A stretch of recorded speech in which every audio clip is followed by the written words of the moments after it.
What happens when you take the Borderlands formula, slap a coat of rainbow paint on everything, and put Tiny Tina at the center of the story?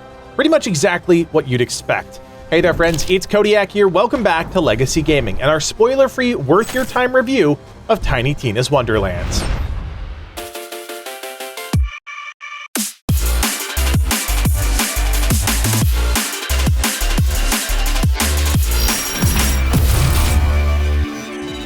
First up, a huge shout out to Gearbox for hooking us up with a review copy of the game, because we really had a substantial amount of time to dive into everything Wonderlands has to offer. Now, a small disclaimer, we can't show you much, because obviously we don't want to spoil any major story beats, but also because there are some restrictions on what we can show. So in some aspects of this review, you're going to have to use your imagination, but that's kind of the point.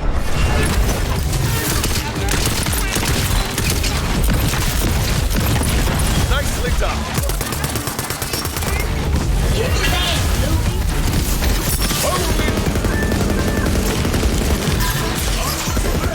Let's get this out of the way right off the top. Tiny Tina's Wonderlands plays like a Borderlands game. It looks like a Borderlands game, and it feels like a Borderlands game. That being said, Wonderlands is its own thing, and that's pretty awesome. I've said this in some of our previous videos covering the game, but the shift from post-apocalyptic wasteland to elaborate fantasy storybook does the game wonders, and really allows the team to step in a totally different direction.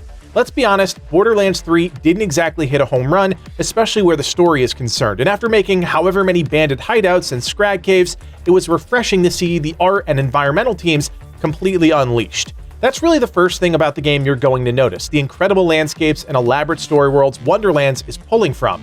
Things start off quaint and on the nose. You're traipsing through some green meadows, fighting some skeletons, and eventually storm a small castle. But that's just scratching the surface of what else Wonderlands has to offer. The fantasy genre clearly gives the team the freedom to create, and the often unorthodox style of Gearbox allows them to make Wonderlands truly unique while still being familiar. I think it's only fair we pivot relatively early on in this review and talk about the story, since that's really the thing that fell apart for most players in Borderlands 3. I have to say the voice acting really won me over. Having Ashley Burch return as Tiny Tina, Will Arnett play the Dragon Lord, and Andy Samberg and Wanda Sykes round out the cast really helped those characters come to life. It's impressive given the fact that most of your interactions with the cast happen via voiceovers while playing the game, but the quality of the work really helps keep things cohesive. What I love about the story in Wonderlands is how simple it is, while still being slightly multi-layered and engaging. Your quest is to stop the Dragon Lord, but the entire time you're exploring crypts and knocking down baddies, you're confronted with the question, why? All while getting to the bottom of something else entirely going on with Tina. It's simple in its delivery, but effective, and that's something I honestly thought Borderlands 3 was missing. If you're someone bothered by the more woke narratives of modern video games, there's still a bit of that woven into Wonderlands. Side quests and some NPC dialogue will attempt to be trendy or topical, and it's fine for what it is, but what I think works much better are the spoofs on other popular fantasy IP. Again, I don't want to spoil anything for you guys, but keep an eye out for those because they really bring another layer to Wonderlands. When I finished the roughly 20-hour campaign, I felt like I had had my fill. It was a fun jaunt through fantastical worlds anchored by memorable characters, and it was the perfect amount of exposure to what the game was offering in terms of story.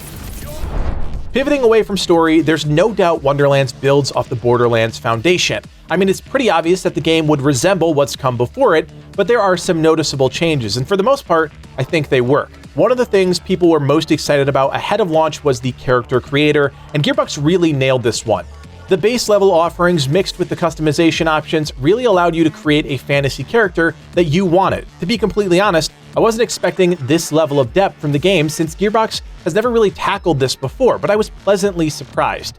To make this system even better are the copious amounts of additional cosmetics you find while playing the game. I would complete a map and have anywhere from 2 to 10 new cosmetics to add to my collection, and this included additional visual enhancements for my character that I could change out at any point. My only real complaint with the character customization is the fact that you never actually see your character in action. Sure, every time you pause the game, you get a glimpse at what your avatar looks like or when you die, but this is a first-person shooter. There aren't a whole lot of opportunities to experience your character in all their glory.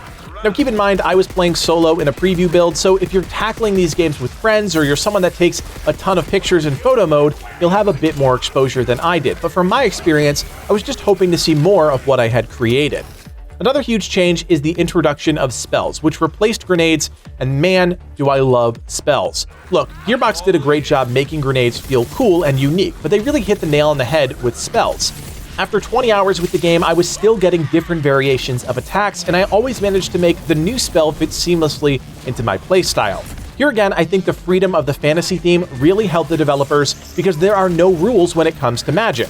Sure, there are some preconceived expectations, but at the end of the day, they could create whatever they wanted as long as they could make it work.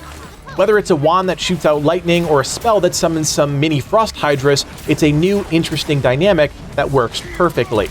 Another new facet of the game is melee weapons, and I'll admit, this one let me down just a bit. The weapons look incredible, as I knew they would, but in practice, melee combat has to be something you invest in, heavily, to make work. The team does a nice job creating opportunities to build into melee, but for your average player, the ones that come from Borderlands, guns are still going to be the way they approach the combat, and that sadly just leaves melee off to the side. During some of the interviews and QA sessions, the team even stated that the melee system is supposed to be a secondary part of the combat, and to that point, I think they hit the mark. Occasionally, I would find myself in melee range, and a good whack from my sword or axe did the trick, but was it a pivotal part of my gameplay? Not really. What I did recognize about the melee was that you can lean more into it if you so choose, and if you're someone that's looking for crazy builds and original ways to create unorthodox playstyles, there's enough you can manipulate to make melee a bit more worthwhile. But in my opinion, it still misses the mark just a bit, and at the end of the day, the item I had in my melee slot was more of a stat stick than anything else. Now there's one final chunk of newness I want to discuss, and that's the overworld. Remember, you're playing a character, playing a board game, and that's what they're trying to capture with this overworld concept. In some regard, it works really well, and it helps create this layering effect to the experience, but at the same time, it strips away some of the connective tissue that tied the Borderlands worlds together. I don't know if it's good or bad, just different, but you get used to it quick enough. This all happens in real time, and as you're running around the board, you'll run across various NPCs that offer you side quests, stumble across dungeons that offer rewards, and even unlock some small secrets. I will say I didn't feel particularly connected to the overworld, and by the end of my 20 hours, I thought it was more of a nuisance than anything else, but I applaud the team for trying something incredibly different. Once you get over all the new features and themes, Wonderlands is very much a Borderlands game. It plays almost exactly the same. Now you may love that or hate that, but because of all the changes specifically to the world, it does feel like a familiar yet still new experience. When the game is at its absolute best is during some of its most chaotic moments, when you're shooting your gun, slinging spells, and weaving in your class ability all at the same time. It was one of the highlights for me, moments that got my blood pumping, and when I really felt like Wonderlands was at its peak. Again, because of the theme, I also felt like the variety of enemies and locations was a huge breath of fresh air. One moment I was fighting skeletons in a dungeon, the next I was in a desert oasis taking on Nagas. There is some copy and paste, this isn't an entirely handcrafted world, but unless you're really looking for those things, you'll hardly notice them. If you only follow the main story, there are entire maps that you'll just straight up miss, which is awful because some of the best moments and locations happen during these side adventures. I actually went back after I beat the main campaign to check out some of these because I realized they weren't going to come into the picture. Of course, it all really depends on how you approach these games. While it's not a true open world, it's very easy to get sidetracked doing a particular side quest. For the most part, these are all multi-layered quests that actually take you a solid 20 to 30 minutes to complete, and if you decide to tackle the rest of an area's quest, well then you'll be on that map for quite some time. That's not a complaint, it's actually pretty cool to dive into something with the intention of doing one thing and then that snowballs into 2 or 3 more things. That's usually the mark of an immersive experience. Now, I'd be remiss if I didn't strip away all the fantasy themes and talk purely about the gameplay, because at the end of the day, if it's not fun, then we've missed the mark. It really boils down to this. If you like Borderlands combat, that frantic FPS formula that they've mastered, well now just slap some spells into the mix and you've got yourself Tiny Tina's Wonderlands. One of my favorite subtle changes was the weapons themselves. If you've played a previous Borderlands game, you'll no doubt know that manufacturers of the guns give you some insight into their function, and that's the same in Wonderlands. The developers did a good job integrating things like crossbows into the gun design, which helps keep that fantasy theme cohesive. Other times you just have to suspend your disbelief because not everything fits into that mold. But again, the quirkiness of the entire game kind of helps gloss over any of those rough edges. The gunplay is as snappy as ever, and I enjoyed it for what it was. As with most looter shooters, there are times when enemies just feel like bullet sponges, and some of the hit detection left me a bit frustrated, but it's not something I wasn't expecting. The biggest frustration was some of the environmental set pieces blocking bullets, but at the end of the day, it didn't disrupt my fun. I also want to point out that the game didn't crash, not one time. I didn't run into any quest bugs, loot all worked right. Honestly, I was pretty pumped, and that's sad that I'm excited about a game working correctly, but that's where we're at in 2022. Hopefully, this all carries over to the launch version of the game, which I imagine it will, because during my time with Wonderlands, I didn't run into a single game-breaking issue. If endgame content is something you're interested in, Wonderlands takes a slightly different approach to the mayhem.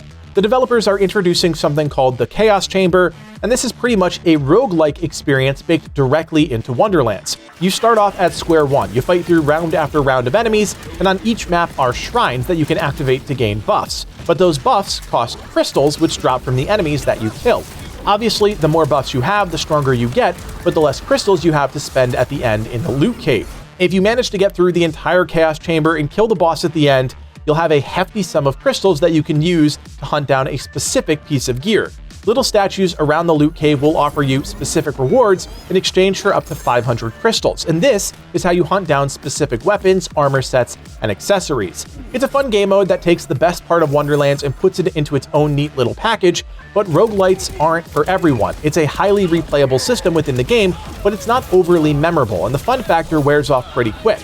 What you do have to keep in mind is the additional features that will most likely come down the line with Wonderlands, such as a New Game Plus mode. We've seen countless revitalizations of Borderlands 3, so I have no doubt that'll be the case for Wonderlands as well, but it's great to have a system within the game ready to go for launch to allow players to hunt down the gear that they're after, giving them a modicum of choice rather than simply running the same boss grind over and over again. It's a system that takes a definite departure from previous Gearbox games, and not everyone is going to love that. When you break it all down, Tiny Tina's Wonderlands is a fun adventure in a completely new world. The fantasy theme and new ideas being brought to life are exactly what the franchise needed, but at the end of the day, it's still a Borderlands game. If you're already a fan of the series, then you're going to enjoy Wonderlands for what it is. If you're someone that's never played a Borderlands game, then maybe the theme is enough to entice you. But if you're someone that's played a Borderlands game and didn't like it, there's not enough of a departure from the old to win you over. What you see is what you get. And as someone that really enjoys high fantasy anything, I think Tiny Tina's Wonderlands is worth your time. When all is said and done, I'll have had about 40-ish hours with the title ahead of launch, and I can genuinely say I enjoyed every second of it. If you did find this worth your time review helpful, do me a solid and hit that thumbs up and consider subscribing. There are so many games left to come in 2022, and if you're looking for a new take on some of the biggest titles, we've got you covered.